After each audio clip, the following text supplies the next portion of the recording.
Hi, Adrian, EV Quest, and today I'm checking out the Opel Mokka-e SRI. In this video, I'm checking out its looks, features, and taking it for a drive over various road conditions. The Mokka-e is front-wheel drive with a 50 kilowatt-hour lithium-ion battery, 0 to 100 in about 9 seconds, with a claimed maximum range of 363 kilometres. The price is $69,990 before the clean car rebate. That's in New Zealand.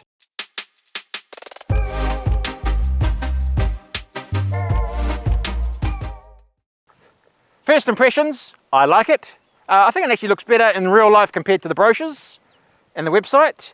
It's got they talk about this visor, black visor at the front. I like the black Opel logo. It's also got this sort of raised bit in the middle.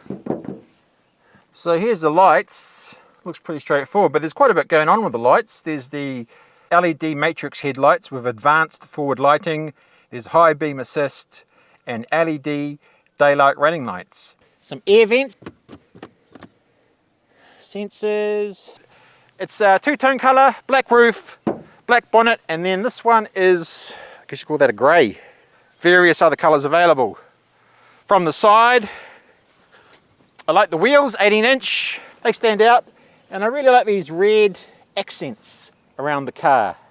Oh, there's your, you know it's electric because it's got one of those.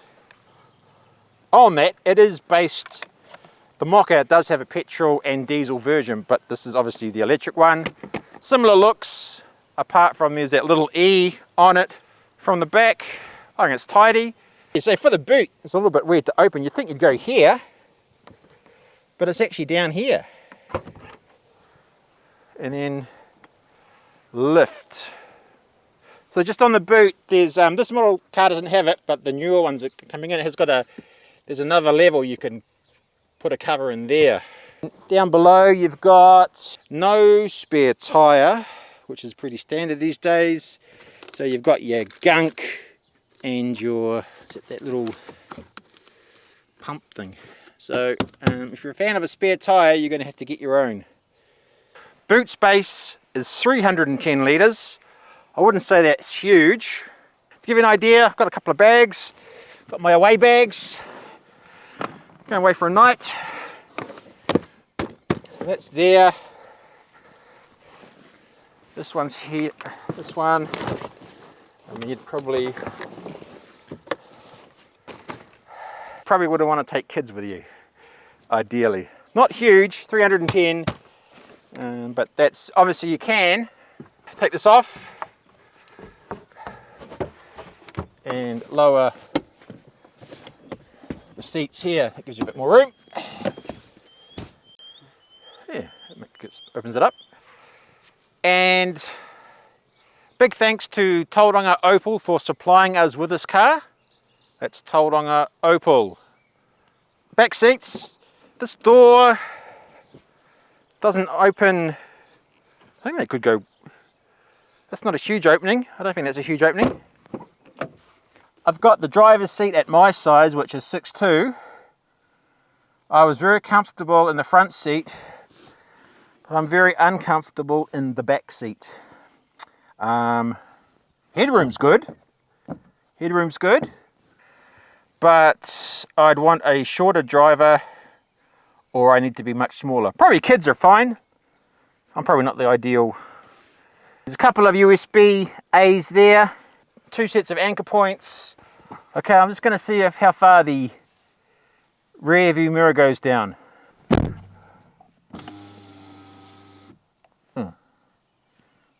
Not all the way. It's a bit hard. You can't actually see. Well, I guess it's because I'm taller, isn't it? If you're shorter, you can see out fine. If you're taller, not so much. The material's good. I like this material. So 3 headrests here. That's good. But there's no. It's a 60-40 split, but there's no middle cup holder armrest. And just one other thing with the back, because this car is using the petrol and diesel version, you get the big hump in the middle there. I think the outside, obviously, the outside has pretty good looks, pretty stylish. The inside, I think keeps the trend going. This is those nice red accents. I like how it's very focused for the driver. You've got the 12-inch digital multicolour instrument cluster, the 10-inch touch screen info center. So to start the car, foot on the brake, start stop, comes alive. So you can adjust the steering wheel. Adjust the steering wheel. Yeah, you want to get that right, because when I first got in, it wasn't quite set for me and it was a bit hard to see the screen, but once you get it right, it's good. And then matching up with the seat positioning, which is just manual, which doesn't bother me, manual control. And then what I do like is actually you got a mixture of digital and buttons. You got the buttons for the heaters, the screen settings. So you've got your you can click on the menu for your temperature. And you've also got your navigation. Press the E, shows you how your battery's going. And down here you've got some driving functions to set.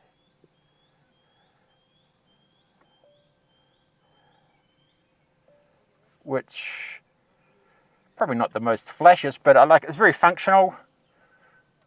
It's all good. And then I guess, for example, you've got the traffic sign recognition. We're not driving at the moment, and that pops up there. Got that set to on. You can change some settings off the stick here.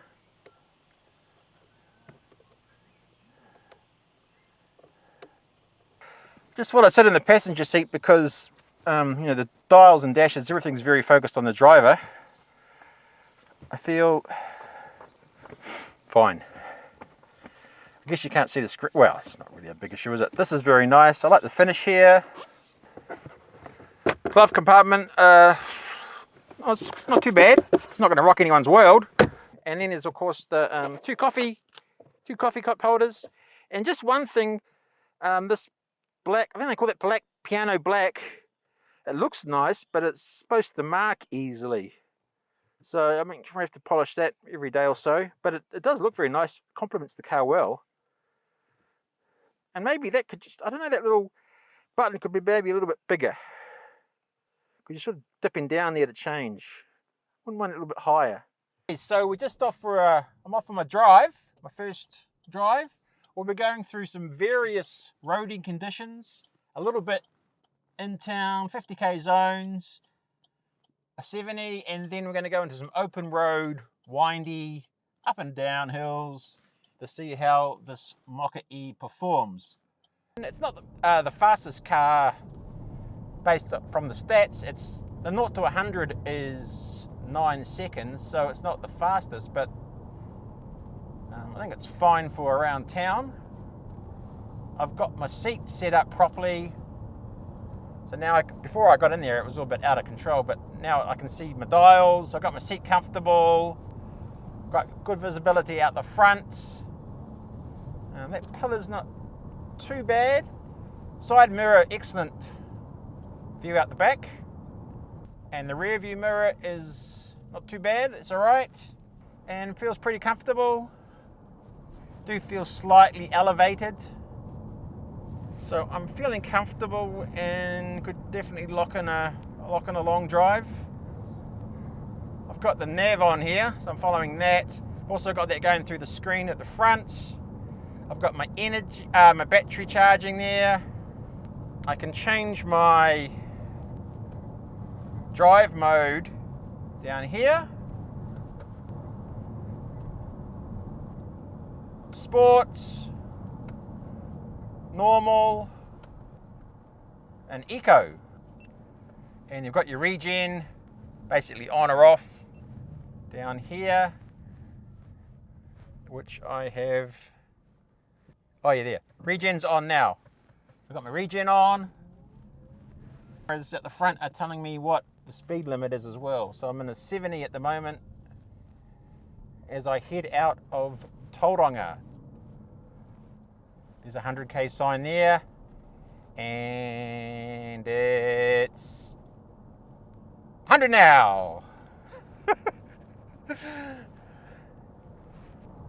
Brian in the back seat, he's doing some filming. How's the ride in the back seat, Brian? Really Smooth. Not too loud. Not too much noise.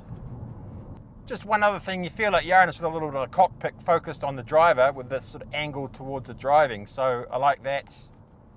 You know, it's very driver focused, the layout. Now on the open road, doing 100, I've got my lane assist on. There's a button where you can just turn it off, but that's all right, lane assist. And it's ticking along nicely, really. And I've got my cruise control on, and I was setting the distance between driver and front, how far. A little bit of windy road. Still hugging the road pretty well.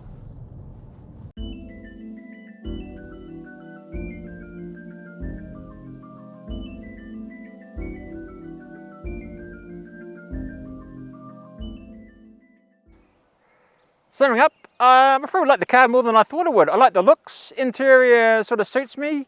Main thing is I feel like the longer I'm driving it, the more I'm sort of getting into it and feeling more comfortable, and I could definitely see myself, you know, driving it for several years and sort of becoming at one with it. Downsides, probably the boot's not huge. Acceleration is not mind-boggling. Another con might be no spare tyre, but that's pretty common. On the pluses, it just feels a comfortable drive. Felt very smooth. I've been up and down some bumps, windy roads, felt comfortable. I like the safety features. It's a nice mix of buttons and electronics, still with a modern feel.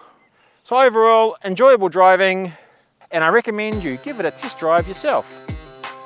What are your thoughts on the Opel Mokka-e? Let me know in the comments below. Here's another video to check out. A subscribe to the channel would be very helpful, and thanks again for watching the video.